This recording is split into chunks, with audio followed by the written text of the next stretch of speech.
नमो नमः। ऑनलाइन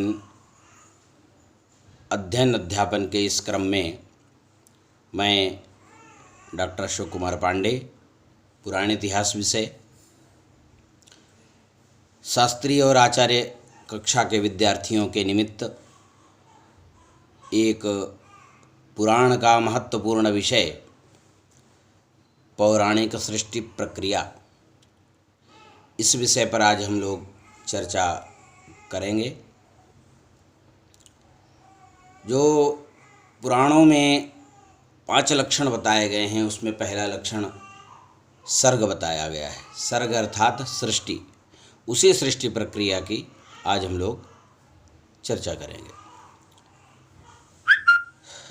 वैसे तो कहीं कहीं 10 विधा सृष्टि का वर्णन प्राप्त होता है, किंतु नवसर्ग जो कि पुराण विमर्श आदि में भी वर्णित है, नवसर्ग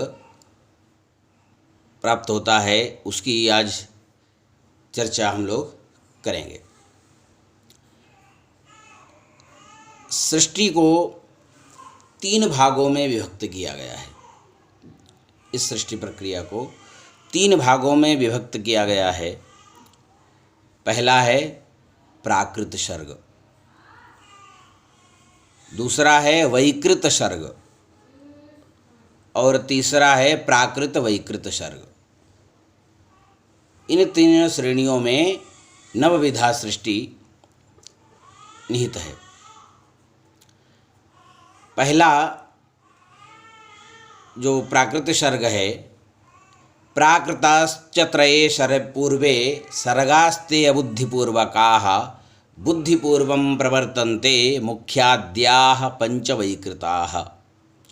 प्राकृत सर्ग की संख्या है 3 और वैकृत सर्ग की संख्या है 5।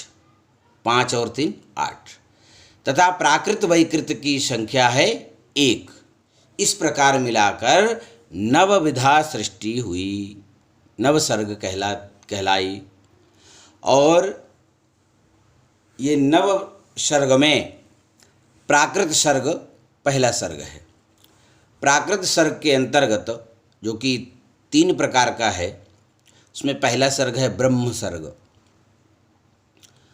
ब्रह्म सर्ग से तात्पर्य है महत्तत्व के सर्ग को ब्रह्मा का प्रथम सर्ग कहते हैं।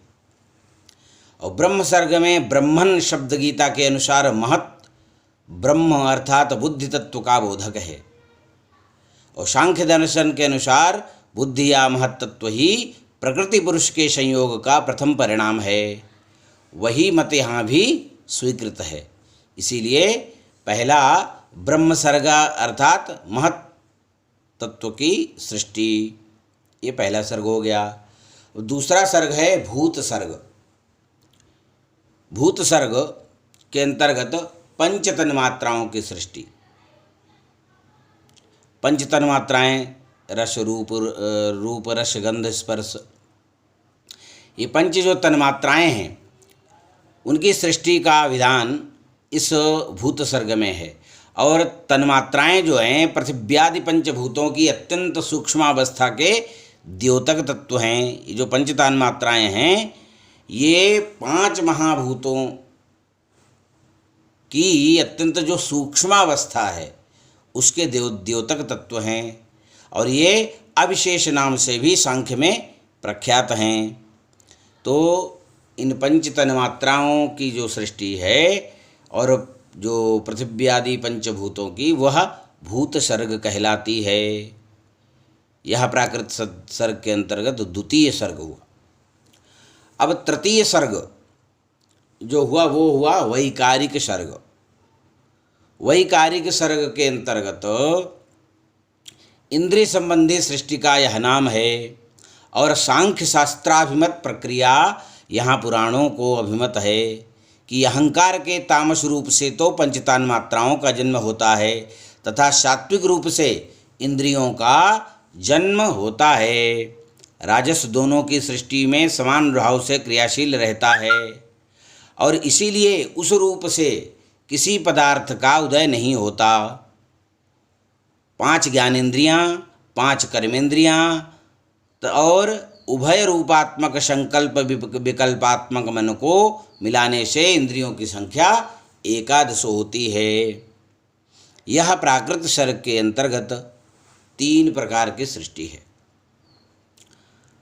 अब जो दूसरा भाग था वैकृत सर्ग, वैकृत सर्ग के अंतर्गत 5 प्रकार की सृष्टि होती है।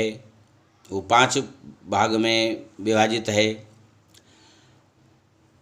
पहला है मुख्य सर्ग। विष्णु पुराण के अनुसार सर्ग के आदि में ब्रह्मा के पूर्ववत सृष्टि का चिंतन करने पर पहले पंचपरवा विद्या के रूप में अबुद्धिपूर्वक तमोगुणी सृष्टि का आविर्भाव हुआ। वह पंचपरवा विद्या क्या है? तम, मोह, महामोह, तामिश्र, अंधतामिश्र। ये पंचपर्व या 5 प्रकार की अविद्या की सृष्टि होती है। और पुनः ब्रह्मा जी के ध्यान करने पर जो सृष्टि हुई वह ज्ञान शून्य भीतर बाहर से तमोमय तथा जड़ नगादि, जिसमें जड़ नगादि के अंतर्गत आते हैं वृक्ष, गुल्म, लता, तृण, विरुद्ध। इस प्रकार 5 प्रकार के जड़ पदार्थों की यह सृष्टि हुई। यह जड़ सृष्टि मुख्य सर्ग के नाम से इसलिए अभिहित की गई है कि भूतल पर चिरस्थायिता की दृष्टि से पर्वतादिकों की मुख्यता है। मुख्या वै स्थावरा स्मृता कहा भी गया है। इस धरातल पर इन पर्वतादिकों की मुख्यता मानी गई है। तो इसीलिए मुख्या वै स्थावरा स्मृता विष्णु पुराण कहता है। अब इसके अंतर्गत जो 5वीं सृष्टि है तिर्यक सर्ग, जिसको तिर्यक सर्ग कहते हैं। तिर्यक अर्थात जिनका भोज्य पदार्थ आदि जो भोजन आदि है, जो तिर्यक अर्थात तिरछा जाता है, वो तिर्यक सृष्टि के अंतर्गत माने जाते हैं। जैसे ब्रह्मा ने इस सृष्टि को पुरुषार्थ के लिए असाधिका जानकर पुनः ध्यान किया तो तिर्यक योनि के जीवों का उदय हुआ। तिर्यक नाम का स्वारस्य यही है कि योनि के प्राणी वायु के समान तिरछी गति से चलते हैं। इस सर्ग में आते हैं जैसे पक्षी और पशु। इस तिर्यक सर्ग के अंतर्गत पशु और पक्षी आएंगे। ये सब प्रायः तमोमय अर्थात अज्ञानी, विवेक से रहित अर्थात अवेदिनः, अनुचित मार्ग का अवलंबन करने वाले उत्पथग्राहिणः और विपरीत ज्ञान को ही यथार्थ ज्ञान मानने वाले होते हैं। ये सब अहंकारी, अभिमानी, 28 प्रकार के वधों से युक्त, अतः अंतः प्रकाश तथा परस्पर में एक दूसरे की प्रवृत्ति को न जानने वाले होते हैं। स्थावर सृष्टि के बाद जंगम सृष्टि का यह प्रथम रूप उदय में आया। इस प्रकार ब्रह्मा ने सृष्टि आरंभ की। और 6ठे सर्ग के क्रम में देव सर्ग आया। देव सर्ग में तिर्यक योनि की सृष्टि से ब्रह्मा को प्रसन्नता नहीं हुई। उनकी प्रसन्नता का हेतु वह सर्ग है जो परम पुरुषार्थ अर्थात मोक्ष का साधक सिद्ध हो। तिर्यक स्रोत का सर्ग इस तात्पर्य में सहायक न होने से उन्होंने ऊर्ध्व स्रोत वाले प्राणियों का सर्जन किया। ऊर्ध्व स्रोत, हम मानवादि देवादि जो हैं वो ऊर्ध्व स्रोती हैं, जिनका ऊर्ध्व स्रोत जाता है। तो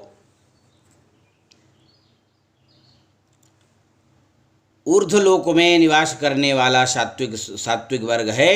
इस सृष्टि के प्राणी विषय सुख की प्राप्ति से संपन्न होते हैं, बाह्य तथा अंतर्दृष्टि से युक्त होते हैं। ये भीतरी बाहरी प्रकाश से भी युक्त होते हैं। वह हुआ देव सर्ग। देव सर्ग के पश्चात मानुष्य सर्ग, जो कि हम सब जीव, हम सब मनुष्य जिसके अंतर्गत आते हैं। मानुष्य सर्ग के अंतर्गत 7वां सर्ग जो है मानुष्य सर्ग है। उस मानुष्य सर्ग के अंतर्गत पूर्व सर्ग भी ब्रह्मा जी की सृष्टि में पुरुषार्थ का साधक ही निकला, असाधक ही निकला। इसलिए सत्य संकल्प ब्रह्मा जी ने फिर अपने ध्यान से एक नवीन प्राणी वर्ग का निर्माण किया, जो पृथ्वी पर ही भ्रमण करने वाले जीव थे। अर्वाक स्रोतशः, इनमें सत्व रज और तम, इन तीनों गुणों का आधिक्य रहता है। हम सब जीवों में इन तीनों गुणों का आधिक्य रहता है और इस वैशिष्ट्य के कारण दुख बहुल होते हैं, दुख के भाजन होते हैं। तमोद्रेकात, तमोगुण की अधिकता के कारण दुख के पात्र होते हैं हम लोग। अत्यंत क्रियाशील हैं, सदा कार्य में संलग्न रहते हैं। रजोद्रेकात, रज के उद्रेक से हम लोग क्रिया में संलग्न रहते हैं तथा बाह्य व अभ्यंतर ज्ञान से संपन्न होते हैं। सत्वोद्रेकात, सत्व के उद्रेक से आभ्यंतर ज्ञान से संपन्न होते हैं। इस सर्ग के प्राणी मनुष्य कहलाते हैं। ये मानुष सर्ग, क्योंकि हम मनुष्यों की सृष्टि को मानुष सर्ग कहा गया। अब 8वां सर्ग है अनुग्रह सर्ग।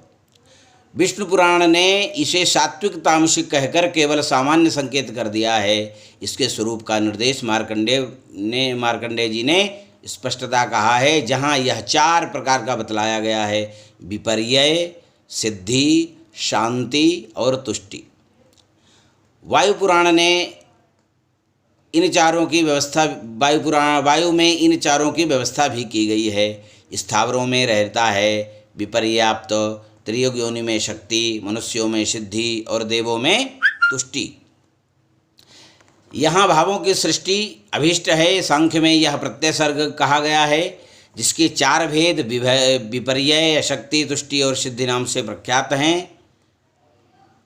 वायु पुराण की दृष्टि कुछ भिन्न ही है। समस्त प्रकृति के अनुग्रह से जायमान होने के कारण ही अनुग्रह सर्ग कहलाता है।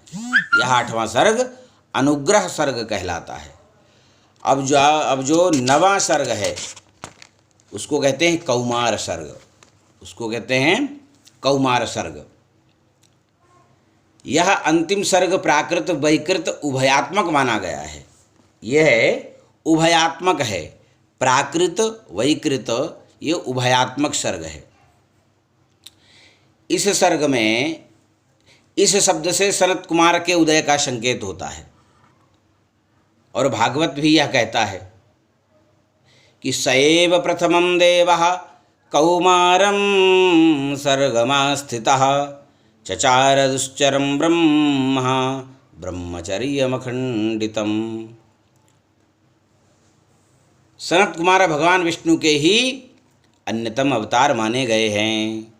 जो 24 अवतार हैं उसमें कौमार अवतार के अंतर्गत सनक, सनंदन, सनत कुमार, सनातन, चारों को भगवान का अवतार ही माना गया है। यह सर्ग उभयात्मक अर्थात प्राकृत वैकृत उभय रूप माना गया है। इसके विषय में टीकाकारों में एकमत नहीं प्राप्त होता और यह जो है कौमार सर्ग चारों ऋषि कुमार, जिनको जो कि पंचहायनः पूर्वेशाम अपि पूर्वजाः जिनको कहा गया है, ये सनातन, सनत कुमार और सनंदन आदि जो हैं ये कौमार सर्ग के अंतर्गत आते हैं। इस प्रकार ब्रह्मा जी ने 9 प्रकार की सृष्टि की है और इस विषय में वायु पुराण कहता है अव्यक्तम कारणम यत्तु नित्यम सदसदात्मकम इत्येषोऽनुग्रह सर्गो ब्रह्मणः प्राकृतस्तु यः। इस प्रकार नवसर्ग का वर्णन प्राप्त होता है, जो कि सृष्टि तत्व, पुराणों में सृष्टि तत्व का बहुत ही महत्व है और पुराण लक्षणों के अंतर्गत पहला लक्षण सर्ग माना गया है। सर्ग अर्थात सृष्टि ही, वही विषय प्रत्येक पुराण में प्रतिपादित सर्वत्र होता है। इस प्रकार सृष्टि प्रक्रिया समझनी चाहिए 9 प्रकार की। नमो नमः।